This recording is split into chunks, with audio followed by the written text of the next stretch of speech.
कि हमने ये जो आज़ादी पाई है, जो हमें खुशियां मिली हैं, इसकी एक कॉस्ट रही। पूरा वेस्ट, पूरा पश्चिम, उस समय चर्चिल, उस समय सब लोग बोल रहे थे कि अरे ये इंडिया नहीं टिक पाएगा, इंडिया नहीं चल पाएगा। 20 लाख लोगों की हमने कुर्बानियां देखी हैं। चाइना का जो इन्वेजन हो गया था तिब्बत में, वहीं से भाग के दलाई लामा इंडिया में आते हैं। ये वाटर ट्रीटी ऐसी है कि चाहे कैसा भी कलेश हो जाए, कैसा भी युद्ध हो जाए, हम पानी नहीं रोक सकते। जो लोग हिस्ट्री को याद नहीं रखते, वो प्रोबेबल है कि वो हिस्ट्री में हुई गलतियां दोबारा। हेलो एवरीवन, नमस्कार, जय हिंद, स्वागत है पीडब्ल्यू ओनली आईएएस में। 78वें सालगिरह में हम आने वाले हैं, जब हम अपनी आजादी मनाएंगे। हम as a country, as people of this country, आज हम ऑलमोस्ट 8 डेकेड्स देख चुके हैं अपनी आजादी से। अब हमारे से पुरानी पीढ़ी और उनसे पुरानी पीढ़ी जिन्होंने आजादी देखी थी, जिस दिन आजाद हुए थे, वहां से लेके आज तक हमने इस पूरी टाइमलाइन में काफी सारी चीजें खोई हैं, काफी सारी चीजें पाई हैं, काफी सारी चीजें हमने बनाई हैं, सब चीजें। तो एक बार जरूरी है कि अब आने वाली जो पीढ़ी है, आप लोग, तो आप एक बार इतिहास के पन्ने खोलिए और as not as just for exam preparation, बस ये याद करने के लिए कि हमने ये जो आजादी पाई है, जो हमें ये जो खुशियां मिली हैं, इसकी एक कॉस्ट रही है। अब ये जो इसकी कीमत है, जो इसकी प्राइस है, पहली बात तो अनमोल है। ये आजादी बहुत कुछ कुर्बानियों के बाद आई है, बहुत कुछ बलिदान के बाद आई है। जाने हमने कितने ही महानायक खोए, जाने हमने कितने ऐसे सूरमा, शूरवीर लोगों का हमने बलिदान सुना है, देखा है। कईयों ने तो अपने दादाजी के मुंह से, दादी जी के मुंह से स्टोरी सुनी होंगी। एक बार हम इस डेकेडल ग्रोथ में, हम ये जो हम कहते हैं कि एक 10 ईयर, हर 10 ईयर की हम एक सीरीज लेके आएंगे, ताकि आप ये समझ पाओ कि जब 47 से आगे बढ़े सन 60 तक, और जब हम उसके और आगे गए तो अगली वीडियो में क्या क्या हुआ। इस पूरे 10-10 ईयर के अंतराल पे इंडिया कैसे कैसे ग्रो करता गया, क्या क्या इवेंट इंडिया देखता गया, क्या क्या इवेंट हमने एज अ कंट्री महसूस किए, फील किए, और खुद बहुत बार तो हमने उसको अपना क्रिएट किया। कमिंग टू सबसे पहले उस शाम को जब हम आजाद हुए हैं, जब नेहरू जी का जो आइकॉनिक स्पीच है, द ट्रिस्ट विथ डेस्टिनी, कि हमारी डेस्टिनी से हमारा समझौता, हमारी ट्रिस्ट कैसी होगी। At the stroke of midnight hour, जब पूरी दुनिया सो रही होगी, India will awake to life and freedom. ठीक यहां से कहानी शुरू होती है। अब कहानी तो शुरू हो गई, पर कहानी शुरू होते ही कई ऐसी ऐसी मुश्किलें आई, ऐसी ऐसी प्रॉब्लम आई। हम देख रहे थे पूरा वेस्ट, पूरा पश्चिम, उस समय चर्चिल, उस समय सब लोग बोल रहे थे कि अरे ये इंडिया नहीं टिक पाएगा, इंडिया नहीं चल पाएगा। जाने कितने सारे प्रिंसली स्टेट्स हैं, 500 से ज्यादा ऐसे ऐसे राज्य हैं जो आपस में जुड़ के बने हुए हैं, कब तक चलेगा ये देश। तो कई सवाल थे हमारे ऊपर, कई ज्यादा चैलेंजेस थे हमारे ऊपर।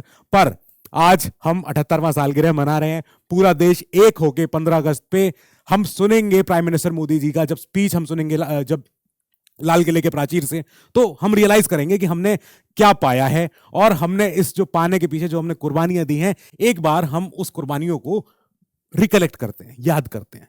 याद करने का जरिया ही ये है, फर्स्ट आइडेंटिफाइंग कि हिस्ट्री में क्या है।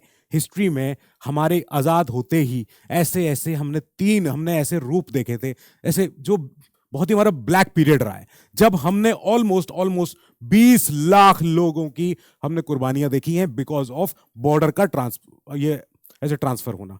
जब एक तरफ पाकिस्तान, एक तरफ इंडिया बनता है, तो इस बॉर्डर से कई लोग इधर आए, इस बॉर्डर से कई लोग इधर आए। तो इसके दौरान जो इस ट्रांसफर में जो रायट्स हुए, जो दंगे हुए, जो वायलेंस हुई है, हमने कम से कम नहीं तो 1.5 करोड़ लोगों को ऑन रिकॉर्ड हमने देखा है कि इन लोगों ने, ये लोग डिस्प्लेस हुए हैं। अब ये हुए भी क्यों थे? क्योंकि ऑफकोर्स हमें पता है कि जो लास्ट गवर्नर जनरल रहे थे हमारे इंडिया के, वाइस रॉय लॉर्ड माउंटबैटन, तो लॉर्ड माउंटबैटन ने प्लान दे दिया था कि अच्छा ठीक है, चलो रेडक्लिफ लाइन के अराउंड, ये रेडक्लिफ लाइन बनी हुई है, जो आप इंडिया पाकिस्तान का बॉर्डर समझते हो, उसको शुरू में बोला जाता था रेडक्लिफ लाइन, कि इसके बियॉन्ड जो होगा वो पाकिस्तान है और इसके इधर जो है वो इंडिया है। इनका कैसे कैसे डिवीजन होगा, कैसे कैसे क्या होगा, वो माउंटबैटन प्लान में था। ठीक है, ये रहा प्लान। अब इस प्लान की जो इंप्लीमेंटेशन हुआ है, उसके बाद से जाने कितने करोड़ लोगों ने कीमत चुकाई है। अब ये तो ऑन रिकॉर्ड है, पता नहीं रिकॉर्ड इसमें इससे ज्यादा नंबर ना हो। बस हम उनके लिए हम कृतज्ञ हैं कि उन लोगों ने यहाँ पे आके अपने आप को बसाया, बनाया, वापस से खड़े हुए। आज हम देख रहे हैं कि ऐसी कम्युनिटीज हैं देश में जो पाकिस्तान से आई थी यहाँ पे उस समय, और आज फली फूल रही हैं, अच्छे से रह रही हैं, चाहे सिंधी समाज हो, चाहे चाहे और भी कोई मराठी मारवाड़ी समाज हो, जो ऐसे गुजरात में कई लोग सेटल हुए हैं बाहर के आके, तो उन लोगों ने काफी कुछ अपने आप को संभाला है, बनाया है। जाने कितने ही ऐसे हम देखते थे कि लोग आए हैं यहाँ पे किसी भी रेफ्यूजी कैंप में रह रहे हैं, पता नहीं लग रहा है भी कि नहीं, मम्मी आई है कि नहीं, चीजें। लेकिन अब 47 वो समय था जब इंडिया को हर जगह दिखना भी था। हमारा पहला ओलंपिक का gold medal, hockey. Of course हमें पता है कि उस समय एक नया nation, almost just nascent, just नवजात नेशन है, उसने अपना दिखाया दम कि याद रखिएगा ये इंडिया है जिसने मेजर ध्यानचंद दिया है इस दुनिया को। अब मेजर ध्यानचंद, तो इन्होंने उस समय काफी कुछ इंडिया का नाम रोशन भी किया है। हम उस समय देखते थे जाने कितने ऐसे हमारे सूरमा रहे हैं, शूरवीर रहे हैं, जिन्होंने जाने कहां कहां पे इंडिया का नाम रोशन किया, और कईयों को पता भी नहीं है, भनक भी नहीं है। तो ये जरूरी है ये समझना कि एक बार तो देखिए एशियन गेम्स 1951 यहां हम लेके आए, ठीक है, ये भी आगे आएगा। फिर हमने ओलंपिक में 19 जो हुए थे हमारे ओलंपिक्स लंदन में, तो इंडिया पहली बार ओलंपिक जीतता है फॉर हॉकी, जिसमें उन्होंने होस्ट को ही हरा दिया 4-0 से। ये बात भी है। ओके ठीक है, आगे गए। नेक्स्ट हम आगे चलते हैं। ये 47 से 1950 का पीरियड पहले तो याद रखिएगा। कई लोग जो हो सकता है इस यूपीएससी की प्रिपरेशन में नहीं हो, तो उन्हें पता होना चाहिए कि 1947 से लेके 19 ऑलमोस्ट 50 तक, 26 जनवरी 1950 तक हमारे पास कोई संविधान नहीं था। हम बिना संविधान के, बिना कोई इलेक्शन के द्वारा चुनी हुई सरकार के हम काम कर रहे थे। उस समय संविधान सभा थी। कईयों को पता होना चाहिए, कॉन्स्टिट्यूएंट असेंबली जो लोग पढ़ते हैं, कि एक संविधान सभा होती है या थी अब जिन्होंने हमारा संविधान रचा, पूरा बनाया, उस दौरान ही। लेकिन देश तो चलना ही था ना, ऑफिस तो खुलने ही थे, दुकानें तो खुलनी ही थी, स्टेट सरकारें, राज्य सरकारें, यूनियन, सब चीजें अपनी चली रही हैं, सब चीज काम धाम सब हो रहा है। तो इस दौरान देश को गवर्न करने के लिए भी एक अंतरिम सरकार, एक इंटरिम सरकार थी। अब उस इंटरिम सरकार में एक काम आया सबसे पहला, ये तो ऑफ कोर्स तब उस समय नेहरू जी ने कहा था कि देखो ये हमारे लिए बहुत इंपॉर्टेंट है, इस चीज की कल्पना अब होनी चाहिए। क्या? एटॉमिक एनर्जी, यानी अणु की ताकत, जो परमाणु की ताकत है, ये अब चाहिए देश को। अब देश कोयले पे, पेट्रोल पे और इन चीजों पे निर्भर आगे नहीं रह सकता है, क्योंकि हमारे यहाँ ये चीजें इतनी ज्यादा नहीं है, हमें इंपोर्ट करनी पड़ेगी बाहर से, जिसका हमें बाद में पैसा देना पड़ेगा। तो इससे बेटर है कि हम क्लीन एनर्जी की तरफ चलें। एटॉमिक एनर्जी चाहिए, और साथ ही खाली एनर्जी के लिए नहीं, हमारे जो बॉर्डर्स हैं, वो बॉर्डर्स भी इतने उस समय प्यारे नहीं थे, ये भी जरूरत थी। तो बॉर्डर्स को सिक्योर करने के लिए, डिफेंस को स्ट्रांग करने के लिए हमें एटॉमिक एनर्जी चाहिए, जिसकी वजह से हम क्या बना सकें? परमाणु बम बना सकें, हम स्पेस टेक चालू कर सकें। तो उसके लिए नेहरू जी ने कहा कि देखो मैं एक लीडर हूं खाली, अब मैं जानता हूं कि मैं क्या नहीं जानता हूं। तो उन्होंने कहा कि मैं आपको जानता हूं, होमी भाभा जी, आप जरा आए और कमान संभालें। किस चीज की कमान? हमारे देश में इंडिया का पीसफुल न्यूक्लियर एनर्जी मिशन होना चाहिए, शांतिपूर्वक, शांति प्रिय। हम कोई लड़ाई दंगा नहीं करने जाएंगे किसी से भी कि देखो हमारे पास न्यूक्लियर बम है, नहीं। हमें अपनी जरूरतें पूरी करने के लिए डिपार्टमेंट ऑफ एटॉमिक एनर्जी हमें बनानी है। अब ये इतना इंपॉर्टेंट डिपार्टमेंट है, और नेहरू जी समझते थे इस चीज की अहमियत। तो उन्होंने कहा था कि जो एटॉमिक एनर्जी डिपार्टमेंट है, ये डायरेक्ट प्राइम मिनिस्टर ऑफिस के अंडर रहेगा। ये किसी डिफेंस मिनिस्ट्री में नहीं, ये किसी होम मिनिस्ट्री के अंडर नहीं, नहीं, ये रहेगा डायरेक्ट पीएमओ के नीचे। अब खाली यहां पे एटॉमिक एनर्जी की बात नहीं हो रही है, स्पेस टेक की बात हो रही है। तब भी कल्पना कर ली थी कि भले ही हम आज नेसेंट हैं, भले ही हमारे आज अभी बुनियादी प्रॉब्लम है, लेकिन हम आकाश की ओर भी देखते हैं। हमारे यहाँ पे कई पुराने हमारे यहाँ वैज्ञानिक रहे हैं, आर्यभट्ट हुए, जिन्होंने पूरी लेंथ दे रखी है, सूरज तक की पूरी डिस्टेंस दे रखी है। हमारे मैथमेटिशियन रहे हैं। तो ऑफ कोर्स हम इग्नोर नहीं कर सकते हैं स्पेस टेक, क्योंकि फ्यूचर में ये बहुत इंपॉर्टेंट होगी और हमें टेक्नोलॉजी और से शेयर भी करनी पड़ेगी। एक हादसा होता है। अब सारे जो हादसे हैं, सारे जो इवेंट हैं, चाहे वो गुड या बैड, अब उसको आप किसी भी फॉर्म में लो, पर ये इवेंट्स ने इंडिया को आज शेप किया है, ये याद रखिएगा। गांधी जी का असैसिनेशन होता है, नाथूराम गोडसे हत्या करते हैं, और फिर तो जो उस समय प्राइम मिनिस्टर थे वो कहते हैं कि नहीं, ये तो क्राइम अगेंस्ट ह्यूमैनिटी हुआ है, इंसानियत के अगेंस्ट क्राइम हुआ है, this can not be forgotten. ठीक है, आगे चले। 48 अभी हुआ ही हुआ है, अभी जम्मू कश्मीर सॉल्व होना है, अभी हैदराबाद सॉल्व करना है, अभी नॉर्थ ईस्ट सॉल्व करना है, हर चीज सॉल्व करनी है। इसी बीच में पाकिस्तान ने पहली बार हमसे लड़ाई शुरू कर ली। कैसे लड़ाई शुरू करी? जम्मू कश्मीर के अंदर, क्योंकि जम्मू कश्मीर जो है हमारा तो मुकुट है और पाकिस्तान के लिए वो एक बहुत बड़ी प्रॉब्लम है। तो उन्होंने बोला कि हम जम्मू कश्मीर पर अटैक करते हैं। पाकिस्तान ने, हमने कहा था महाराजा जो उस समय जम्मू कश्मीर के थे, तो हमने कहा था कि हम आपको बचाएंगे, यस अगर आप कहेंगे तो, पर हम तब बचाएंगे जब आप इंस्ट्रूमेंट ऑफ एक्सेशन साइन कर देंगे, यानी कि लीगली आप ये बोल देंगे कि जम्मू कश्मीर अब इंडिया का हिस्सा है, ऑन पेपर, ऑन रिकॉर्ड और बिल्कुल दस्तावेज के साथ। तब इंडियन आर्मी आपके स्टेट में कदम रखेगी, इसके पहले नहीं रखेगी, हम आपको नहीं बचा पाएंगे। तो इन्होंने साइन भी किया, हमने कहा ठीक है। अब यूएन ने फिर बीच में फिर मीडिएट किया कि नहीं साहब ऐसा नहीं होना चाहिए, इतना अभी अभी दोनों उपजे हैं और दोनों अपनी लड़ाई कर रहे हैं। तो यूएन ने फिर एक एलओसी खिंचवाई कि अब देखो जहां जहां तक जो जो फोर्स आ चुकी है वो उसका एरिया, उसको मान लो अभी ठीक है, अभी के लिए लाइन ऑफ कंट्रोल खींच लो ताकि शांति बहाल हो सके, leaving the region divided between two nations. हम अभी भी, हमारा स्टैंड आज भी वही है जो हमारा पहले था कि हम यहां पे प्लेबिसाइट करवाएंगे। प्लेबिसाइट समझते हैं क्या होता है? प्लेबिसाइट होता है कि जनता से तय करवाएंगे कि जनता क्या चाहती है, पर प्लेबिसाइट तब करवाएंगे जब उससे पहले पाकिस्तान आर्मी पूरा ये पीओके छोड़ेगी और इंडिया वहां पे एक इंडिपेंडेंट इलेक्शन करवाएगा, प्लेबिसाइट करवाएगा, तब जाके हो पाएगा। उसके पहले नहीं। जितना पीओके है, जितना जो भी है, गिलगिट है, जो भी एरिया है, खाली करिए पहले, यहाँ पे इसको पूरे जम्मू कश्मीर को यहाँ पे होने दीजिए, तब इनसे हम करवाएंगे। ये हुआ इवेंट तो है, अब चाहे इंपॉर्टेंट हो चाहे ना हो। हैदराबाद का इंटीग्रेशन, जब हैदराबाद के निजाम अड़े हुए थे कि नहीं साहब हम तो हैदराबाद हमारा अलग स्टेट रहेगा, हम तो पाकिस्तान में जा रहे हैं या हम तो अलग बनेंगे, जो भी है, तब उस समय हमारे iron man of India Sardar Vallabh भाई पटेल, इनको शत शत नमन है कि इन्होंने थोड़ा सा भी अग्रेशन अगर और ज्यादा दिखाया होता, क्या पता हैदराबाद में बहुत ज्यादा खून खराबा होता। तो अब ये निजाम ऑफ हैदराबाद, ये उस समय बहुत ज्यादा एक ऑटोक्रेटिक रूल चाहते थे कि कौन सा क्या है इंडिया, कुछ नहीं है इंडिया। अब ये आप सब अब ये समझना पड़ेगा कि तेलंगाना मूवमेंट, जो तेलंगाना मूवमेंट हुआ था, तेलंगाना मतलब तेलुगु गणों के लिए एक मूवमेंट पूरा, was an armed revolt of peasants under the leadership of कौन? Communist party of India. अच्छा ठीक है भैया, ओके। अब यहां पे क्या होता है कि ऑपरेशन पोलो होता है, हमारी इंडियन आर्मी करती है, और हमारे एक मिलिट्री एक्शन होता है ये, जिसकी वजह से क्या हुआ कि हमने कहा हैदराबाद आप इंडिया के डेक्कन प्लेटो के बीच में हो, आप यहां से इंडिया से बाहर कैसे जाओगे, क्या करोगे क्या? ये उस समय हैदराबाद में अपना एक हैदराबादी रुपया चलाते थे। आप सोच के देखो, हमारे देश के बीचों बीच एक और देश है जो अपनी करेंसी चलाता है अलग खुद की, तो ये सॉल्व कराया कि ये नहीं हो सकता, Indian union means Indian union, दूसरा कोई आर्गुमेंट नहीं चलेगा इस बीच में।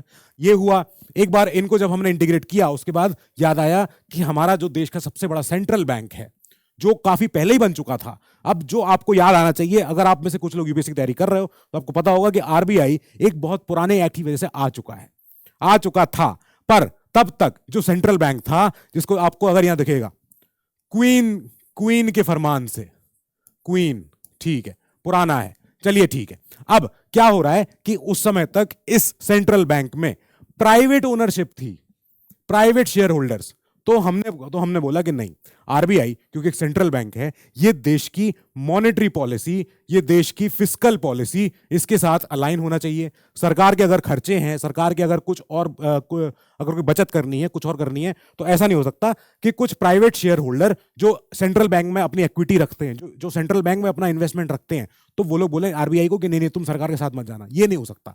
हमें जरूरी था कि हमें एक अलाइन रहे, हमारी आरबीआई की ऑपरेशन भी, साथ में सरकार की फिस्कल पॉलिसी भी, दोनों चीजें, क्योंकि देश के इकोनॉमिक इंटरेस्ट में है कि एक साथ ही रहे। ठीक है, इंडिया 1950 में आके जब संविधान लागू हो गया, तब इंडिया बना सॉवरेन डेमोक्रेटिक रिपब्लिक। जो संविधान की जो पहली प्रस्तावना है, उद्देशिका है, जिस पे लिखा होता है हम भारत के लोग आज खुद को 26 जनवरी या 26 नवंबर 1949 को खुद को क्या देते हैं? एक संविधान। इस संविधान में क्या है? हमारे लिए संविधान में है कई सारे राइट्स। हमारे लिए इसमें क्या है? सरकार के लिए फंडामेंटल फंडामेंटल क्या है? प्रिंसिपल्स। अब ये सरकार के लिए हैं, क्योंकि सरकार इनसे इतर जाके काम नहीं कर सकती। यही एक वजह है सॉवरेन डेमोक्रेटिक रिपब्लिक बनने से कि हमारा देश टिका रहा। आप देखो देश के हमारे जितने नेबर्स हैं जो आज परेशान हैं, जिनमें आज या तो मिलिट्री का ऑपरेशन हो गया है, या जिनमें सरकार, चुनी हुई सरकार है वो हटा दी गई है, या जिनमें एनआरकी हो गई है, या जिनमें कंगाली आ गई है, अफगानिस्तान से लेके, लंका से लेके, बांग्लादेश से लेके, म्यांमार से लेके, हर जगह। तो वहां पे आप भले ही संविधान देखोगे, उनका संविधान कुछ ना कुछ होगा, पर उस संविधान में संवैधानिकता है कि नहीं, ये बड़ा इंपॉर्टेंट क्वेश्चन है। हमारे देश में यहां पे अंबेडकर जी ने बोला था कि इस संविधान की सक्सेस को मैं तब मानूंगा कि किस तरीके से इसको इंप्लीमेंट किया गया है। सरकारें कितनी भी आई, सरकारें कितनी भी गई, सब ने संविधान के प्रिंसिपल को नहीं तोड़ा। सब ने कहा हाँ ठीक है, it is now up to the people of India to ensure कि हम लोग that we live up to the कौन से आइडियल्स ऑफ जो हमने लिए संविधान में, लिबर्टी, इक्वालिटी, फ्रेटर्निटी, कि अब ये लोगों के ऊपर है, आने वाले पार्लियामेंट्स के ऊपर है, आने वाले सरकारों के ऊपर है, कि अब आने वाली जनरेशन के ऊपर है कि ये लोग कैसे इस संविधान को आगे रखते हैं, जिस संविधान को आज हम सर्वोच्च मानते हैं, सबसे बड़ा प्रिंसिपल, सुप्रीम लॉ मानते हैं, जिसमें से सारे लॉ निकल के आते हैं। तो इस संविधान की पराकाष्ठा यही है कि कितने समय से टाइम टेस्टेड रहा है। कभी इस संविधान में अमेंडमेंट हो सकते हैं, बिल्कुल हो सकते हैं, पर कोई भी ये नहीं कह सकता कि मैं नहीं मानता ये संविधान।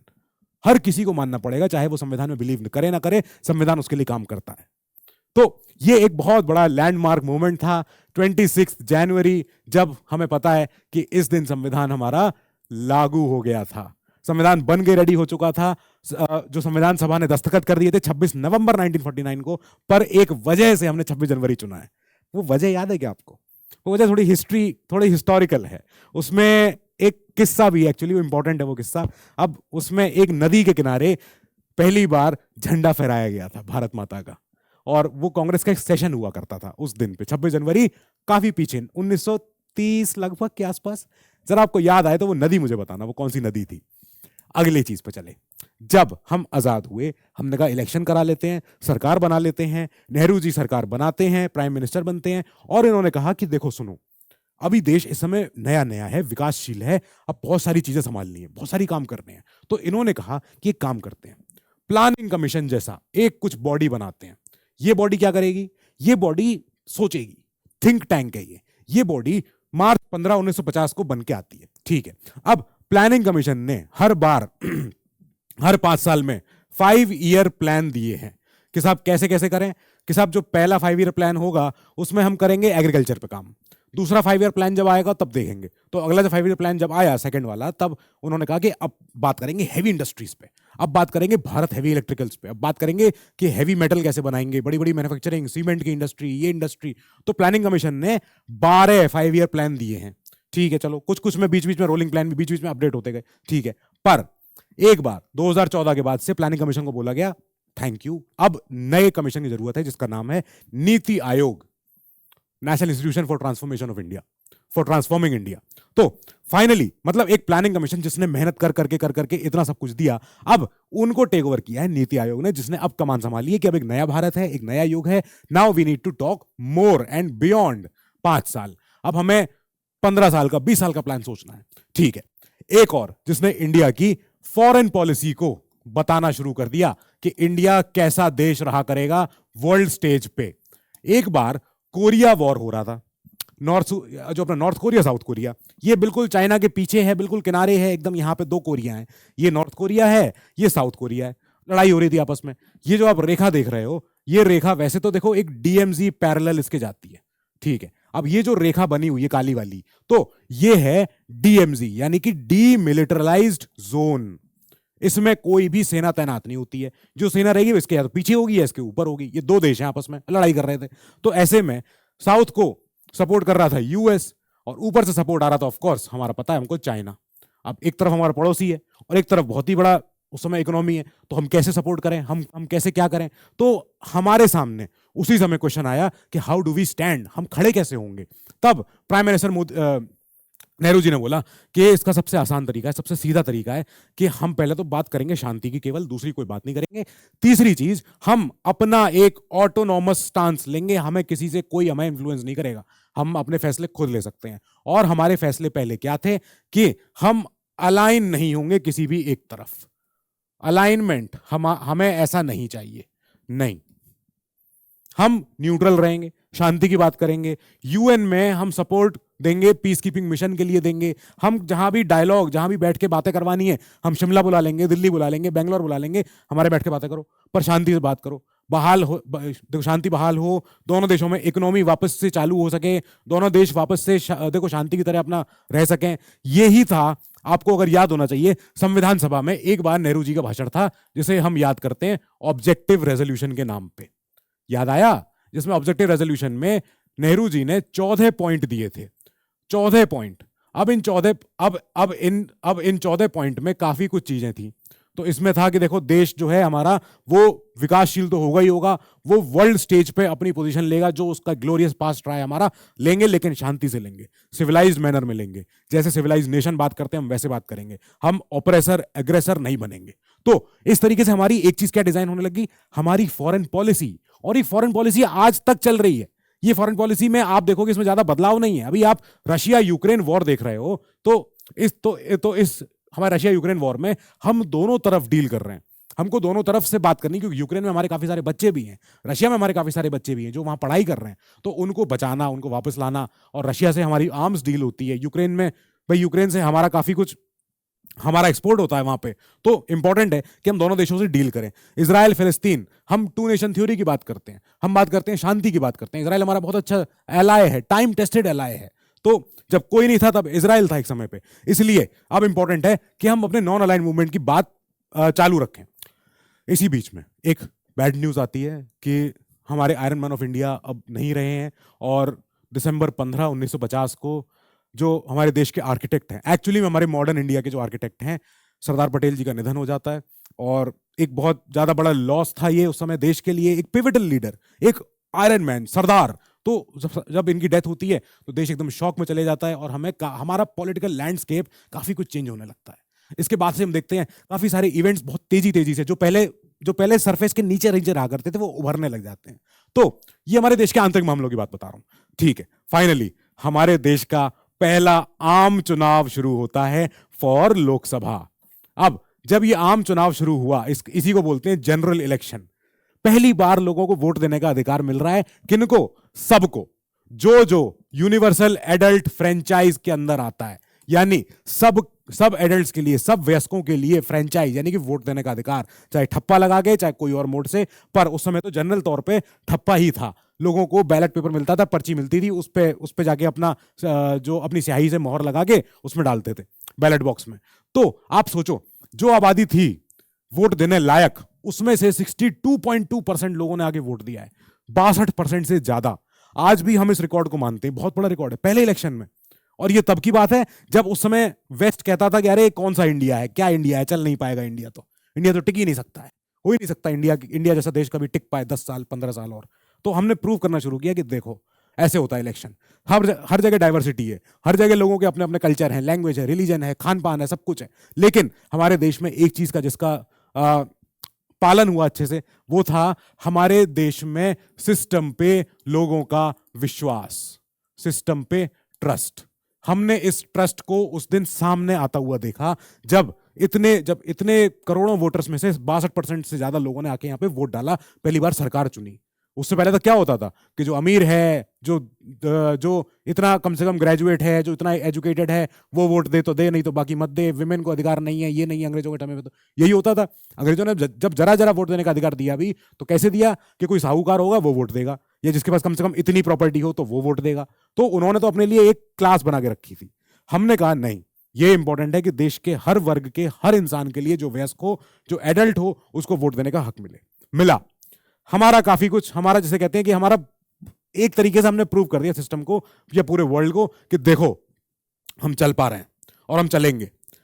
फिर इसके बाद क्योंकि हमारा देश अब अगर हम लोगों के लिए बात करना शुरू कर चुके हैं, समाज के उस वर्ग के बारे में बात करना शुरू कर चुके हैं जो वंचित है, जो बिल्कुल कुंठित रहा है, जो बिल्कुल किनारे रहा है, मार्जिनलाइज रहा है, उनके लिए हमने कहा इंपॉर्टेंट है इन लोगों के लिए काम करना। क्योंकि भले ही हम लिखे नहीं, लेकिन हम एक सोशलिस्ट समाज है, हम लोगों के लिए आए हैं।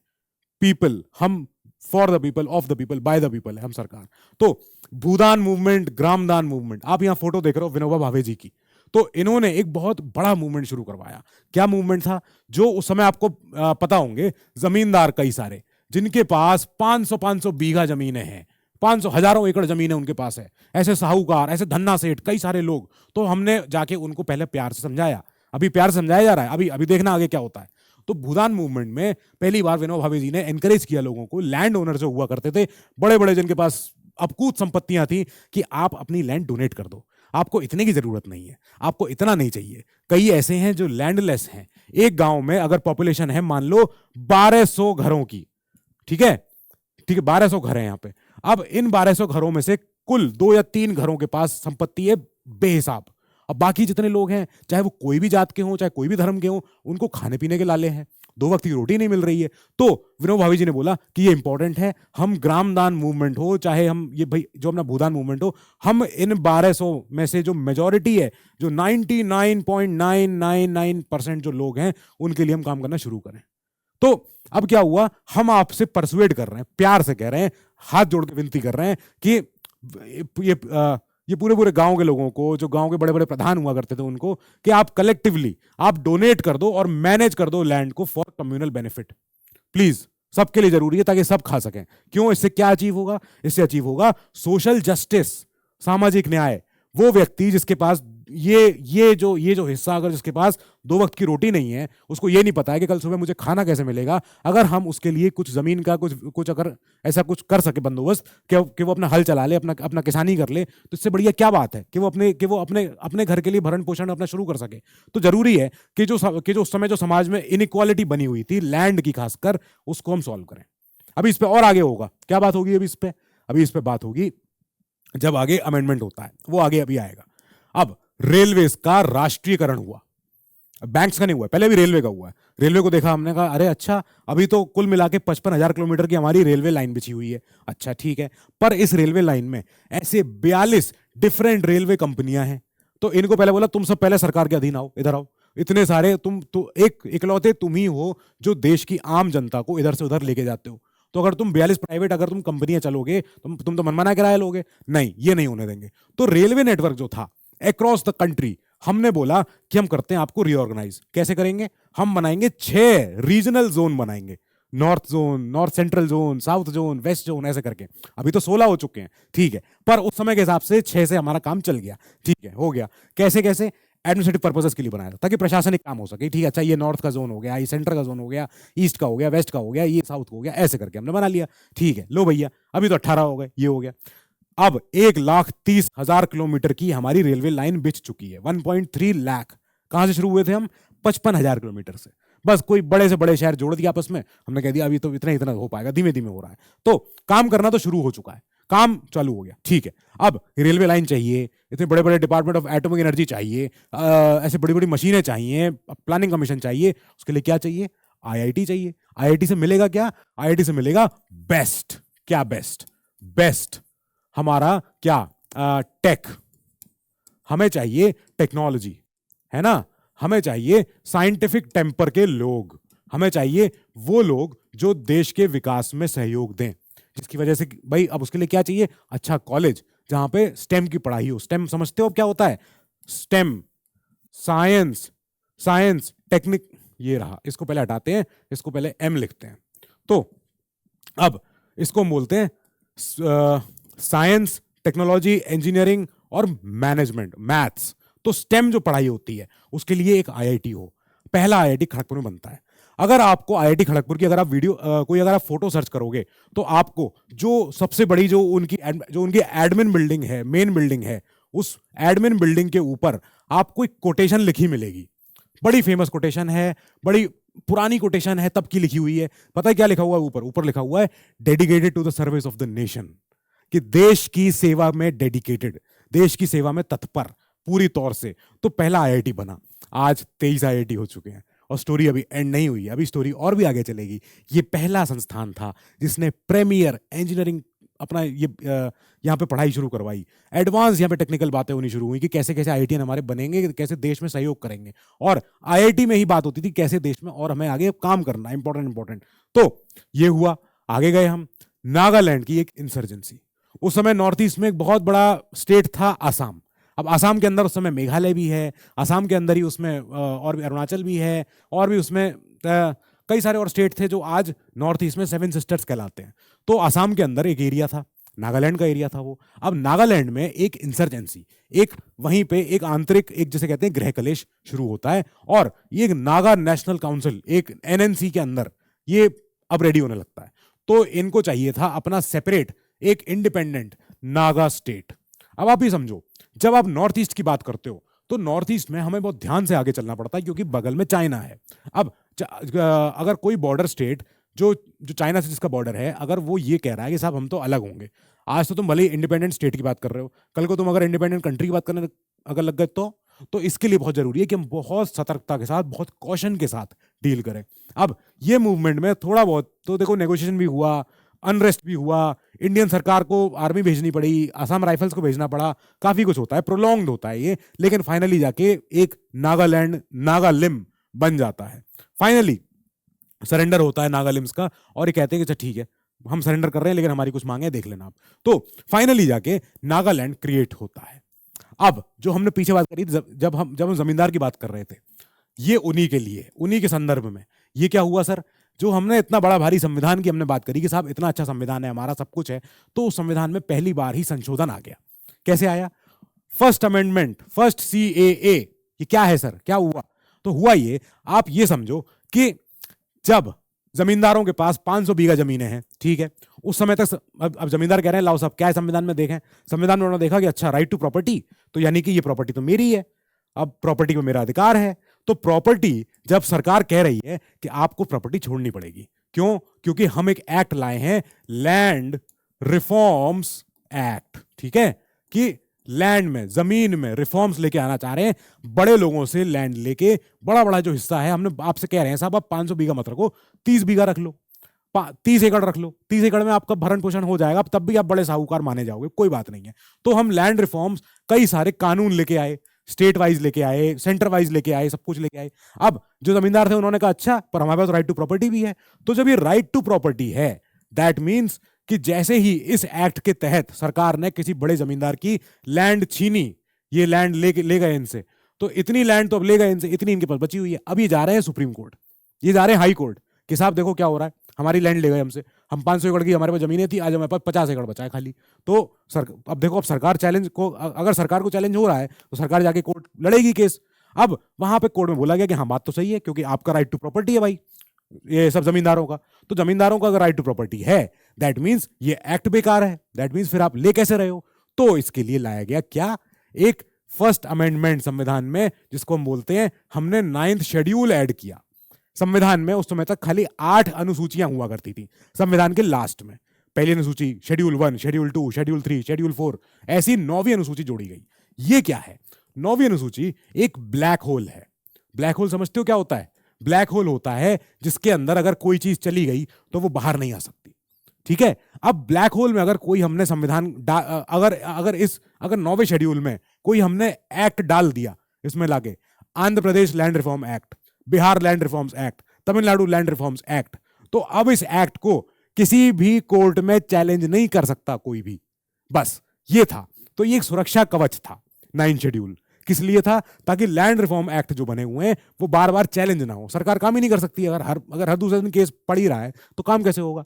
तो इससे और क्या चीज मिली? साथ ही इसी पहले अमेंडमेंट के द्वारा हमने पहली बार देखा कि एससीज और एसटीज के लिए एजुकेशनल संस्थानों में पहली बार आरक्षण for seats, reservation of seats, ये भी लागू हुआ। ठीक है, यहां से आगे हमारी कहानी और चली। कहानी अब आगे चल रही है जब हमने पहली बार नई दिल्ली में एशियन गेम्स पहली बार होस्ट किए। अब होम ग्राउंड पे खेल रहे हैं, अपने ही घर पे खेल रहे हैं, तो हमें कुछ फायदा भी मिला। कैसा? हमें फायदा ये मिला कि टोटल 51 मेडल मिले हमें पहली बार, जिनमें से 15 गोल्ड थे, 16 सिल्वर थे, 20 ब्रॉन्ज थे। और क्या मिला हमें? Second position in the medal tally. अब आप मुझे बताओ, पहले एशियन गेम्स में जो इंडिया में हुए थे उसमें फर्स्ट कौन आया था?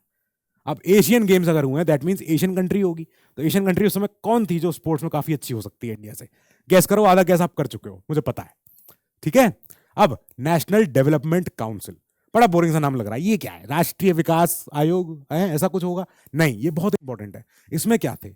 खुद प्राइम मिनिस्टर जी बैठते थे, एक काउंसिल है ये, एक आयोग है ये, ठीक है, कमीशन के तौर पे कह लो इसको, और स्टेट के सारे सीएम्स हुआ करते थे इसमें। अच्छा ठीक है, स्टेट के जितने सारे सेंट्रल ये जो हमारे केंद्र के बड़े बड़े मिनिस्टर हैं वो हुआ करते थे इसमें। तो अब इसमें प्राइम मिनिस्टर हैं प्लस उनके और मिनिस्टर्स हैं, ठीक है।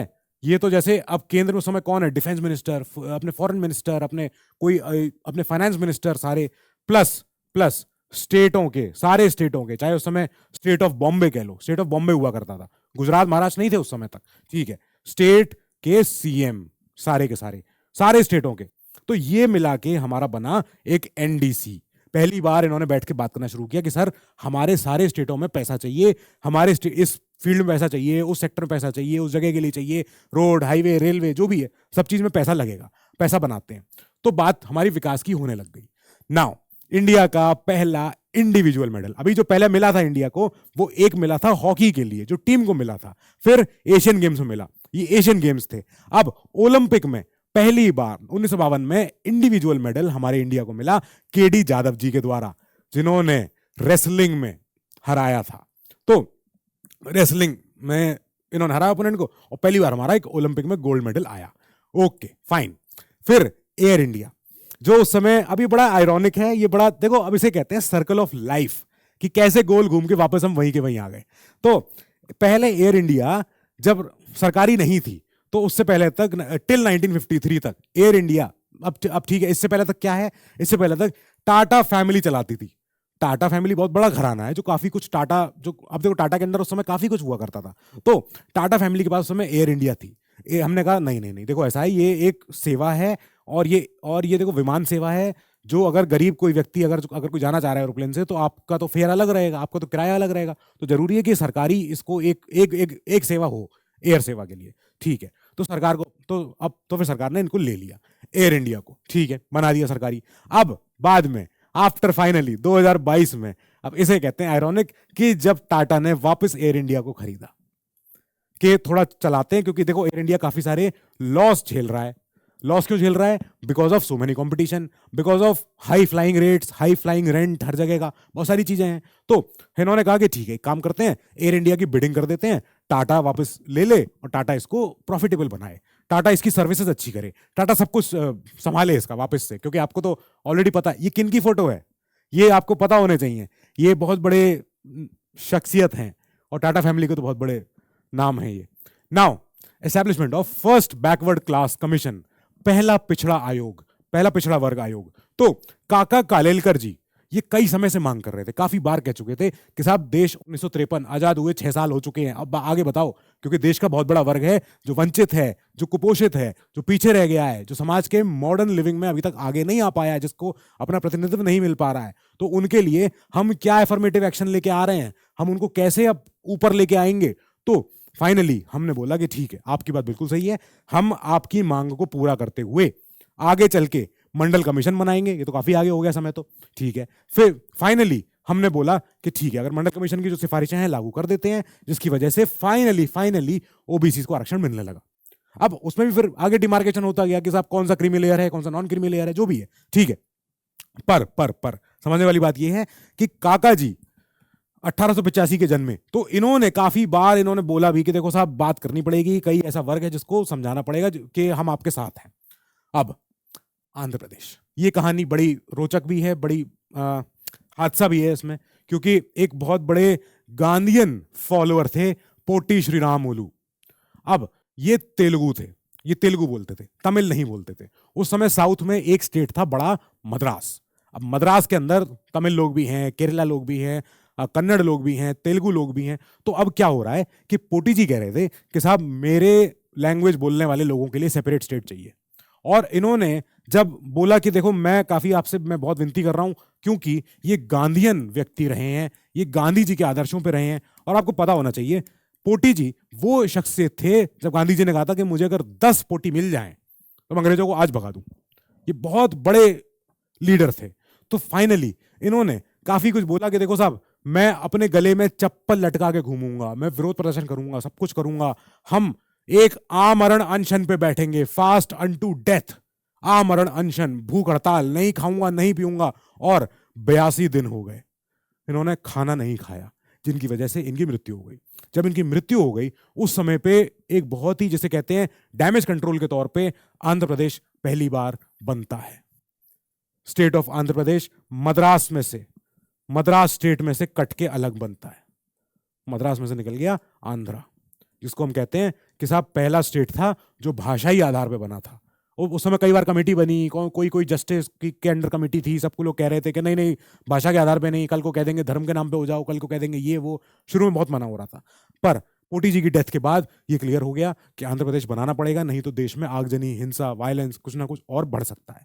तो इस फॉर्मेट के तो इस सिद्धांत पर चलते हुए पहली बार हमारा स्टेट ऑर्गेनाइजेशन एक्ट आया 1956 and Andhra Pradesh was born. Andhra Pradesh आ गया सामने। आगे चले हम और चले आगे। पंचशील अग्रीमेंट, ये तब की बात है जब नेहरू जी चाइना के साथ दोस्ती चाहते थे। पंचशील के कुछ प्रिंसिपल्स हैं। पंचशील क्या है? 5 प्रिंसिपल्स हैं, 5 थ्योरीज हैं। कैसी कैसी? कि हम शांति से रहेंगे, एक साथ रहेंगे, पीसफुल को existence, mutual respect, non aggression, non interference, कि हम किसी के आगे जाके हम कोई हमला नहीं करेंगे, किसी के और अंदर जाके कोई इंटरफियर नहीं करेंगे, हम बराबरी से रहेंगे, पीसफुल को एग्जिस्टेंस हमारा चलेगा, सब कुछ चलेगा। इसलिए ये ऐसे प्रिंसिपल थे। क्यों थे ये नेहरू जी और जो एन लाई दोनों लोगों ने साइन किया था। अब उस समय तक ये माना जा रहा था कि चाइना बड़ा अच्छा, हमारा हिंदी चीनी भाई भाई सब कुछ हो जाएगा, ये वो। उसके बाद पता चला कि और कुछ बाद में वॉर होती है। तो इसीलिए था ताकि स्टेबल इंडिया चाइना रिलेशन बन सके और हम एक अच्छे युग में आ सकें साथ में। ठीक है, आगे चले हम। स्पेशल मैरिज एक्ट और हिंदू कोड बिल, ये अंबेडकर जी का और एक बहुत बड़ा जिसे कहते हैं देन है इंडिया को। इन्होंने कहा था कि इंपॉर्टेंट है हिंदू कोड बिल जैसा कुछ आए। क्यों आए? क्योंकि कई सारे ऐसे लोग हैं जो इंटरकास्ट मैरिज के द्वारा परेशान हैं समाज में। अब इन्होंने कहा था कि मैं महिलाओं के साथ हूं, मैं हर उस शख्स के साथ हूं जो पीड़ित है, जो शोषित है, जो वंचित है। तो इन्होंने कहा था कि ऐसे ऐसे जाने कितने वर्ग हैं जो समाज में आज कोई उत्पीड़न झेल रहे हैं, किसी वजह से झेल रहे हैं। क्यों? क्योंकि इंटरकास्ट मैरिज हो गई है। अब जो बच्चा आएगा उसको कौन सा धर्म मिलेगा, उसको कौन सी जाति मिलेगी, उसको कौन सा सरनेम मिलेगा, ये मिलेगा वो मिलेगा, कई सारे डाउट्स, सब कुछ। तो इसके लिए कैसे आए? इसके लिए एक हिंदू कोड बिल आ जाता है। अब जब पहली बार आया था ये, जिसने हिंदू पर्सनल लॉ को पहली बार रिफॉर्म करना शुरू किया था, ये बिल पहली बार में फेल हो गया था। ये बिल पहली बार पार्लियामेंट में लैप्स कर गया था, नहीं बना था। और जब ये लैप्स कर गया तो अंबेडकर जी ने ऑफ कोर्स जब ऐसा सुनने पता चलने के बाद उन्होंने कहा कि मैं अपनी कुर्सी छोड़ रहा हूं। तो फिर इन्होंने रेजिग्नेशन दे दिया था कि मुझे ऐसे काम नहीं करना है। जब आप इतनी बात नहीं सुन सकते हो, आगे प्रोग्रेस जो हमारा समाज आगे प्रोग्रेसिव आगे बनेगा, उसमें आप यहाँ पे ऐसा बिल कोई लैप्स कर दे रहे हो, ऐसा बिल नहीं चलने दे रहे हो, तो क्या करूं फिर मैं? फाइनली इन्हीं की वजह से ही इंटरफेथ जो हमारे कपल्स होते हैं देश में आज सुरक्षित हैं, क्योंकि इन्हीं का बनाया हुआ कोड आज भी काम कर रहा है। So we owe a lot to doctor BR Ambedkar. Now हमारे देश में पहली बार अवार्ड शुरू होते हैं। अवार्ड किस चीज के लिए? किसी व्यक्ति ने, अब ये व्यक्ति कोई व्यक्ति नहीं है, ये सर CV रमन है। सर नाम के आगे सर लिखा हुआ है। हमारे टीचर्स डे जिनके नाम पे मनाया जाता है, तो सर्वपल्ली राधाकृष्णन जी, हमारे राजगोपालाचारी जी, तो इनके से शुरू हुआ था पहला भारत रत्न। ये पहले रेसिपिएंट्स थे। क्यों थे ये? क्योंकि ये रत्न लोग थे, सच में रत्न लोग थे। इन्होंने अपनी फील्ड में महारत हासिल करी थी, देश के लिए अपना सब कुछ अपना दिया, सब कुछ किया, दे दिया, न्यौछावर किया, सर्विस दी देश को अपनी पूरी। और हमने इनको सम्मान देते हुए हमने कहा कि ये इंपॉर्टेंट है कि हम ऐसे लोगों को रिकॉग्नाइज करें। कैसे करेंगे रिकॉग्नाइज? हम भारत रत्न देंगे, ठीक है। इसके अलावा हम देंगे पद्म विभूषण, पद्म भूषण और पद्मश्री। आपको पता है इंडिया ने एक फॉरेनर को भी दिया है एक ऐसा कोई बहुत बड़ा अवार्ड, मुझे बताना जरा आपको याद हो तो, ये बहुत इंपॉर्टेंट है, ठीक है। नाउ फ्रेंच टेरिटरीज, जब इंडिया आजाद हुआ तो अंग्रेज लोग तो चले गए, ब्रिटिश लोग, पर कुछ कुछ और थे कोने कोने में दुबके दुबके लोग। जैसे कौन? जैसे फ्रांसीसी लोग, फ्रेंच लोग। ये बैठे रहे, ये कहां बैठे रहे? ये बैठे रहे पौंडीचेरी में, अब नाम उसका पुदुचेरी है। तो कराईकाल, माहे, यनम, ऐसे कुछ एरियाज हैं, पौंडीचेरी में ही आते हैं आज भी। तो हमारे जो हमारा देश का जो हमारा मैप है, इसमें आपको अगर देखोगे तो पौंडीचेरी यहाँ पे यहाँ पे यहाँ पे ऐसे करके बना हुआ है। ऐसे 3-4 जगह पे कोने कोने में ये फ्रेंच लोग छुपे बैठे थे। हमने इनको बोला कि now you also get out, चले जाओ बाहर, चले जाओ यहाँ से। तो इनको हमने प्यार से, नॉट बाय मिलिट्री एक्शन, बहुत आराम से नेगोशिएशन के साथ हमने बोला जाइए। ये इंपॉर्टेंट है कि हमने इनको कोई बदतमीजी से नहीं, कोई मिलिट्री एक्शन नहीं, कोई एग्रेशन नहीं, हमने बोला प्यार से चले जाओ, जाके अपने पार्लियामेंट में जाके रेटिफाई कराओ, लिखो कि हाँ हम फ्रांस इंडिया में से पौंडीचेरी छोड़ के आ गए हैं। तब जाके हम पौंडीचेरी को अपनाएंगे, तब जाके हम इंडिया अपने ही देश में बसे हुए लोगों को अपना मानना शुरू करेगा। जब आप अपने वहां फ्रांस में जाके बोलना शुरू कर दोगे कि साहब हम छोड़ के आ गए ईमानदारी से, तब जाके। सो ये इंपॉर्टेंट है ये जानना कि इंडिया का पीसफुल रहना कितना इंपॉर्टेंट रहा है। अब ठीक है, 55 आ चुका है, अगला इलेक्शन, अगला सरकार, अगला सब कुछ, सेकेंड 5 ईयर प्लान आ गया है। अब सेकेंड 5 ईयर प्लान में प्रोफेसर PC महालनोबिस जी एक बहुत बड़े स्टैटिस्टिशियन थे जो कहते हैं सांख्यिकी समझते हैं, स्टैटिस्टिक्स समझते हैं। तो इन्होंने कहा कि अब समय है हैवी इंडस्ट्रीज का, अब समय है उन चीजों के ऊपर काम करने का जिससे देश की मैन्युफैक्चरिंग स्ट्रांग हो। जैसे क्या, स्टील, कोयला, मशीनरी सेक्टर, सारा का सारा, सारी, और हमारे खुद को, हमें सेल्फ अपना रिलायंस होना है, आत्मनिर्भर बनना है, और हमारे देश की इकोनॉमी इससे ग्रो करेगी। ठीक है, ये हुआ हमारा 5 ईयर प्लान सेकेंड टाइम का, सेकेंड वाला। पहला वाला एग्रीकल्चर के दम पे, एग्रीकल्चर करते हैं, खेती करते हैं, लैंड रिफॉर्म लाते हैं, सब कुछ करेंगे। ठीक है, अगला हुआ है हैवी इंडस्ट्रीज के लिए, गाइडेड बाय पीसी महालनोबिस जी। बहुत बड़े नाम हैं, बहुत बड़े स्टैटिस्टिक के मास्टर थे, ये प्रोफेसर थे। ठीक है, अभी पहले रेलवे को हमने राष्ट्रीयकरण किया, इस बार एसबीआई का नंबर आया। तो एसबीआई पहले चलता था इंपीरियल बैंक ऑफ इंडिया के नाम से, imperial bank of India, colony का, उस समय का, ब्रिटिश राज का। तो हमने कहा तुम कब से भैया इतने, तुम एसबीआई, तुम हमारा इंपीरियल बैंक हो देश में, तुम्हारे पास देश में, चलो उस समय ज्यादा लोग तो अकाउंट खोलते ही नहीं थे, लेकिन जो भी थोड़े बहुत खोलते थे, अगर आप लोग डूब गए तो, बैंक डूब गया तो, अगर बैंक पैसा लेके भाग गया तो इसके लिए जरूरी है कि हम एसबीआई को बोलें, कि उस समय imperial bank of India, IBI को बोलें कि तुम सरकार के हो, इधर आओ, यहीं पे रहना। तो सरकार ने फिर टेक ओवर किया, नेशनलाइज किया, राष्ट्रीयकरण किया, और इसको नाम बदला इसका state bank of India, SBI बोलना शुरू करेंगे। हमने एक्सपैंड किया रूरल बैंकिंग, एंड हमने प्रोवाइड किया क्या, ग्रेटर फाइनेंशियल इंक्लूजन। जो हम पहले बात कर रहे थे कि कुछ ही लोग अकाउंट खोलते थे, अब हम कोशिश कर रहे हैं कि ज्यादा से ज्यादा लोग हमारे फॉर्मल इकोनॉमी में आए, अकाउंट खोलें, बैंक में पैसा रखें। बैंक में पैसा रहेगा तो पैसा रोटेट होगा इकोनॉमी में, फायदा होगा देश का। सो ये हुआ। आगे गए हम, द अनटचेबिलिटी ऑफेंसेस एक्ट 1955, एक बहुत ही, जो हमारे देश का जो बहुत ही बैड पार्ट ऑफ इतिहास रहा है कि छुआछूत की प्रॉब्लम। तो छुआछूत की प्रॉब्लम को सॉल्व करते हुए भारत सरकार एक एक्ट बनाती है, अनटचेबिलिटी ऑफेंसेस एक्ट। संविधान में लिखा हुआ है, आर्टिकल 16, आर्टिकल 17, सारी चीजें, सब कुछ है कि कोई भी छुआछूत नहीं करेगा। कोई प्रैक्टिस अगर कोई ऐसे करता है वो पनिशेबल है बाय लॉ। और पनिशमेंट क्या मिलेगी? पनिशमेंट इससे पता चलेगी, इस कानून के द्वारा। ठीक है, तो ये अपना, तो ये हम किसी तरह से छोड़ना चाह रहे हैं। पर कहीं कहीं आप देखोगे लोग भले ही प्रैक्टिस में नहीं है, लेकिन एक मेंटालिटी लोगों की अभी भी नहीं बदल रही है। So non align movement finally हमारा, 3 देश जो आजाद हुए हैं, कहां से? यूरोप की कंट्रीज से। कैसे कैसे? नेहरू जी हमारे, सुकार्नो इंडोनेशिया के, और गमाल नसार इजिप्ट के। अब इजिप्ट और इंडिया दोनों इंग्लैंड के अंदर। इंडोनेशिया आपको पता कौन सी कंट्री का गुलाम रहा है? डच शायद, है ना? तो अब इन तीनों देशों ने मिलकर बात करी कि देखो साहब, वर्ल्ड में छिड़ने वाला है, और सबको दिख ही रहा है उस समय वर्ल्ड स्टेज पे कि हो रहा है क्या? Cold war. अब अगर कोल्ड वॉर हो रहा है, दैट मींस कंट्रियां एक दूसरे की तरफ या तो जा रही हैं या फिर दूर हट रही हैं, या तो यूएस की तरफ या रशिया की तरफ। तो ऐसे में क्या हो, हम कैसे करें, हम कैसे आगे बढ़ें? तब यहां पे फैसला हुआ, इन तीनों देशों ने कहा हम अभी नए नए हैं, हमें तो देखो विकासशील रहना है, हमें सामान इनसे भी लेना है, हमें इनसे भी सर्विस चाहिए, हम ये एक्सपोर्ट करेंगे, इंपोर्ट करेंगे, जरूरी है हम सबसे रिश्ते बनाएं, हम कोऑपरेशन प्रमोट करेंगे, और हम नॉन अलाइंड रहेंगे, हम किसी के भी साथ नहीं रहेंगे, दोनों से दोस्ती रखेंगे, दोनों से मोहब्बत रखेंगे, दोनों से रिश्ते रखेंगे, पर हम किसी की एक की तरफ नहीं जाने वाले, दूसरे को ऐसे हम जैसे कहते हैं रुसवा करके, वो नहीं करेंगे। ठीक है, ओके जी, ठीक है। स्टेट्स का एक बार फिर से छटनी होती है। स्टेट जो आप देख रहे हो यहाँ पे, ये पूरा महाराष्ट्र है, गुजरात है, पहले पूरा बॉम्बे कहलाता था, ये रहा। अब नॉर्थ ईस्ट में इतना बड़ा आसाम है, उसमें से एक नागा हिल एंड तुनसांग एरिया बना दिया, छोटा सा। ठीक है, पहले जो हरियाणा पंजाब का जो रीजन था, उसमें हिमाचल भी इंक्लूड होता था, पेप्सू कहते थे, पंजाब नहीं sorry, Patiala and eastern Punjab. Patiala के राजा हुआ करते थे, Patiala and eastern Punjab union. तो ऐसे करके नाम बने हुए हैं। अब ये इंपॉर्टेंट है कि अब इन स्टेट्स को अपनी अपनी दिख रही आइडेंटिटी, अपनी अपनी पहचान दिख रही है, तो सबको भैया बनाओ फिर अलग अलग, पंजाब, हरियाणा, चंडीगढ़ ये बन गए। पौंडीचेरी को ऑफिशियली ये हमारा आया 1962 में, 61 में गोवा आया था, 63 में नागालैंड बना था, ऐसे करके कहानी चलती गई आगे। पर हमने देख रहे हैं 56 में पहली बार नागा हिल आ गया, और 60 में हमारा गुजरात और महाराष्ट्र दोनों अलग अलग हो गए फ्रॉम बॉम्बे स्टेट। ठीक है जी, ओके फाइन। देश बनता जा रहा है, फॉर्मेशन दिख रही है, सब कुछ हो रहा है कैसे। और देख इंपॉर्टेंट चीज देखिए, के कामराज जी, इन्होंने तमिलनाडु में पहली बार मिड डे मील जैसा कुछ शुरू किया। ठीक है, जितने भी तमिलनाडु में जो प्राइमरी स्कूल्स हुआ करते थे, जिनमें छोटे छोटे बच्चे पढ़ने जाते थे, वहां पहली बार बात करी कि हम फ्री में खाना खिलाएंगे, कि भोजन के लालच में, for the greed of lunch, बच्चे आएंगे स्कूल, और स्कूल आएंगे तो बच्चों की अटेंडेंस होगी, बच्चे पढ़ाई करेंगे क्योंकि खाना मिलेगा।